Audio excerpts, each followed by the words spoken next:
clean and all that. And with that, if you look at transportation sector, then transportation sector is really contributing big chunk of this greenhouse gas emission and polluting the air. So with that, if you look at the greenhouse gas emission caused by these public transit heavy-duty vehicles, then you can actually save 100 to 150 tons of CO2 emission per year per vehicle. So if you multiply that by the number of public transit buses and those diesel-powered kind of buses on the street, then you can imagine that, how can it all add up. And also the fuel cost savings side, if you look at the typical operations of public transit buses, then it runs from the early morning to the late end of the evening or night, and typically it logs about 40 kind of small amount of money. Considering the 40-year lifespan of a bus, then you can save like about $10 million.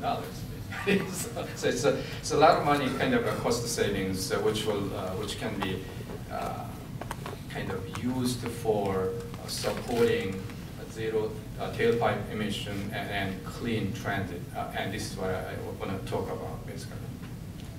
So if with this much kind of obvious benefits and also clean air and getting rid of all the CO2 emission, why don't we see that heavy-duty kind of buses and all that, and a lot of sort of talk about running that with clean kind of battery-powered drivetrain. I mean, there is basically two issues. One is limited range, and the other one is charging time. I mean, simply to put, you cannot imagine that the bus driver, after running an hour, and then, oh, excuse me, you have to all get off and then wait for 10 minutes or 20 minutes or an hour, and then we have to kind of recharge the bus, and then, this is your contribution to the public, clean air, and then, so that'll not work, And also, any kind of bus route which runs continuously, kind of from early morning to night, you cannot simply kind of run, say, 20 miles and then stop, and 20 miles and stop. You have to run continuously. So how can it be done? Why can't it be done today?